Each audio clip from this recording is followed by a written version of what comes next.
Hello everyone, welcome to my YouTube channel. कैसे हैं आप? होपफुली सभी बढ़िया होंगे।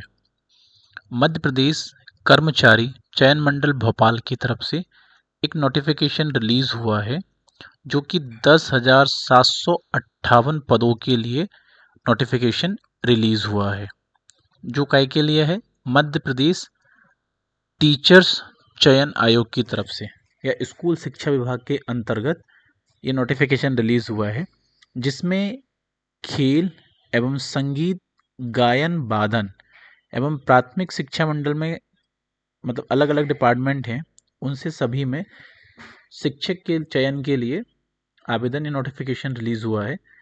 और ये जो है बेसिकली शिक्षक पात्रता परीक्षा वर्ष 2018-2023 में जिन्होंने एक निर्धारित प्रतिशत के साथ क्वालिफाई किया हुआ है या उत्तीर्ण किया है, वही लोग क्या कर सकते हैं, इस चयन परीक्षा के पात्र होंगे या अप्लाई कर सकते हैं और वही फिर इसका एग्ज़ाम दे सकते हैं जिन्होंने ऑलरेडी 2018 या 2023 में इस एग्ज़ाम को क्वालिफाई किया हुआ है।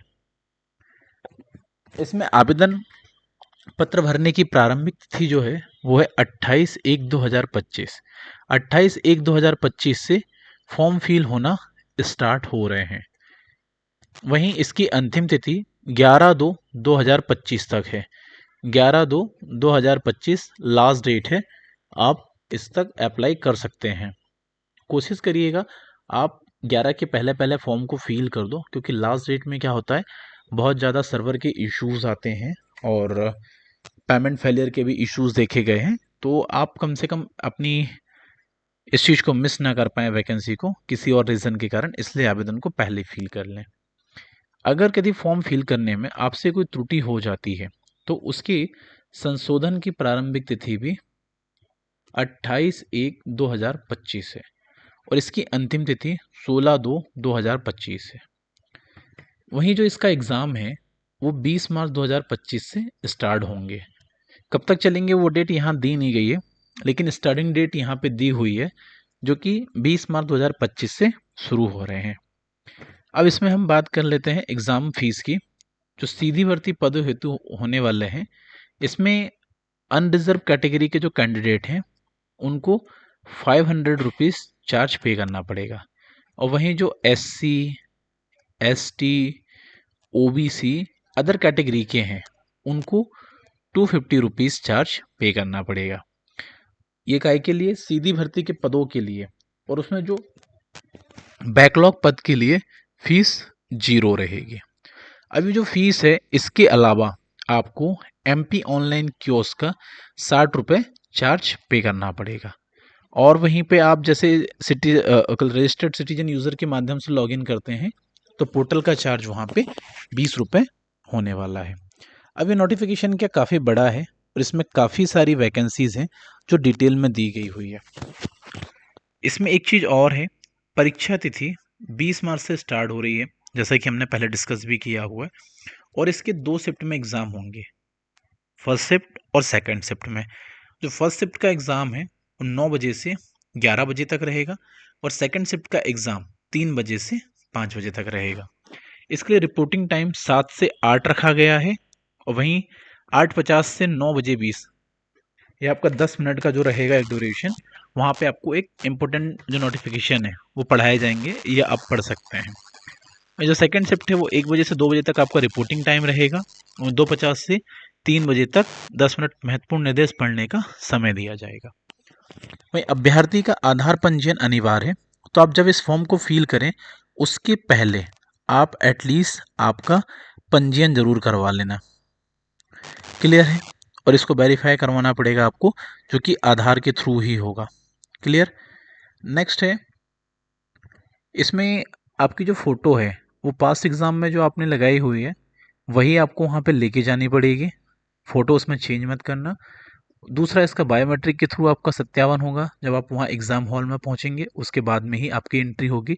और मोस्ट इम्पॉर्टेंट चीज़ है, सभी अभ्यर्थियों का मध्य प्रदेश राज्य के रोजगार कार्यालय में पंजीयन होना अनिवार्य है, तो उसको आप अभी ही करवा लेना, जिनकी अगर डेट ख़त्म हो गई है या एक्सपायर हो गई है।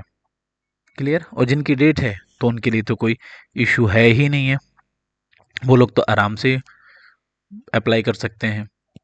दूसरी चीज़ है, आपको इसका सिलेबस और डिटेल्ड वैकेंसी कि किस किस डिपार्टमेंट में कितनी कितनी है, और अनरिजर्व, ओबीसी या एससी या एसटी के लिए कितनी कितनी वैकेंसीज हैं, वो आप इसका डिटेल नोटिफिकेशन पढ़ सकते हैं। और इसी के लास्ट में पूरा सिलेबस भी डिटेल में दिया गया है। क्योंकि अब मैं सारा सिलेबस भी आपके साथ में डिस्कस करता हूँ तो वीडियो क्या काफ़ी ज़्यादा लेंदी हो जाएगा और आपके लिए क्या थोड़ा सा बोरिंग भी हो जाएगा। इसमें से कुछ चीज़ें हैं, जैसे कि जो माध्यमिक शिक्षा का विषय रहेगा या उसकी जो पोस्टिंग है, उसमें जो न्यूनतम वेतन रहेगा वो 32,800 रुपये रहेगा आपका, प्लस महंगाई भत्ता जो भी रहेगा वो अलग से रहेगा। इसमें जो टोटल पद हैं वो है 7,929 पद, जिसमें स्कूल शिक्षा विभाग की तरफ से 7,082 पद हैं, और वहीं जनजातीय कार्य विभाग के लिए 847 पद हैं। इसकी जो पद की श्रेणी रहेगी वो थर्ड श्रेणी रहेगी, ठीक है। वहीं इसके लिए आपको जो भी आपकी स्नातक की उपाधि है या प्रारंभिक शिक्षा में 2 वर्ष का आपका डिप्लोमा है वो आपको देना पड़ेगा। साथ में आपने मिनिमम 50% मार्क्स से क्वालिफाई होना चाहिए, अदरवाइज आप रिजेक्ट हो सकते हो। और साथ में वहीं पे आपको जैसे कि 1 वर्ष का स्नातक उपाधि बीएड में भी होनी चाहिए इसके, ठीक है, अदर देन में, तो आप इसके लिए एलिजिबल हो सकते हो। मेरी जो सेकंड पोस्ट है वो है माध्यमिक शिक्षा खेल के लिए। इसमें भी वेतन 32,800 रहेगा, प्लस महंगाई भत्ता अलग से रहेगा। इसमें 338 पद हैं। इसकी भी पोस्टिंग थर्ड श्रेणी में होगी। बाकी इसके लिए जो रिक्वायर्ड डॉक्यूमेंट्स हैं वो एलिजिबल होना चाहिए या आप उसी के थ्रू अप्लाई कर सकते हैं। तीसरी जो पोस्ट है वो है माध्यमिक शिक्षा संगीत की तरफ से, मतलब गायन वादन के लिए। सैलरी इसकी भी सेम रहेगी। इसमें पद जो है 392 पद हैं। थर्ड श्रेणी के लिए ही इसकी पोस्टिंग होगी। वहीं मान्यता प्राप्त बोर्ड से कम 50 वर्षों में आपकी हायर सेकेंडरी होना चाहिए, और आपको वी म्यूज़ या एम म्यूज़ विद इससे रिलेटेड जो भी है वैकेंसी से रिलेटेड वो आपके पास में सर्टिफिकेट्स या डिप्लोमा होना चाहिए, तभी आप इस फॉर्म के लिए अप्लाई कर सकते हैं। जो फोर्थ वैकेंसी है वो है प्राथमिक शिक्षा खेल के लिए। इसका जो वेतन है, सैलरी है, 25,300 रहेगी, प्लस महंगाई भत्ता जो भी रहेगा वो ऐड ऑन होके आपको मिलेगा। इसमें जो पद की संख्या है 1377 पद हैं, जिसमें 724 स्कूल शिक्षा विभाग के लिए हैं और 653 जनजातीय कार्य विभाग के लिए। पोस्टिंग सेम रहेगी। डॉक्यूमेंट्स या आपका सर्टिफिकेशन, उसके लिए आप एलिजिबल होना चाहिए, आपके पास सर्टिफिकेशन होना चाहिए। फिफ्थ पोस्ट है प्राथमिक शिक्षा संगीत गायन वादन के लिए। सैलरी भी सेम रहेगी। नंबर ऑफ पद 452 रहेंगे। श्रेणी सेम श्रेणी रहेगी। रिक्वायर्ड आपको उससे रिलेवेंट जो भी डिसिप्लिन में आपका सर्टिफिकेट है, डिप्लोमा है, तो ही आप एलिजिबल हो पाएंगे। प्राथमिक शिक्षा नृत्य के लिए पद संख्या 270, न्यूनतम वेतन 25,300 प्लस महंगाई भत्ता रहेगा। क्लियर है? अगर आपको किसी तरह का कोई कन्फ्यूज़न हो रहा है तो आप कमेंट सेक्शन में हमसे डिटेल में पूछ सकते हैं, वहाँ हमारी टीम आपको प्रॉपर रिस्पॉन्स भी कर देगी। बाकी हम वीडियो में मोस्टली जितना हो सकता है सारी जानकारी आपको कवर करवाने की पूरी कोशिश कर रहे हैं। वहीं एज की हम बात कर लेते हैं। न्यूनतम जो एज है वो 21 वर्ष होनी चाहिए, और अधिकतम आयु 1 जनवरी 2024 के हिसाब से काउंटिंग होगी।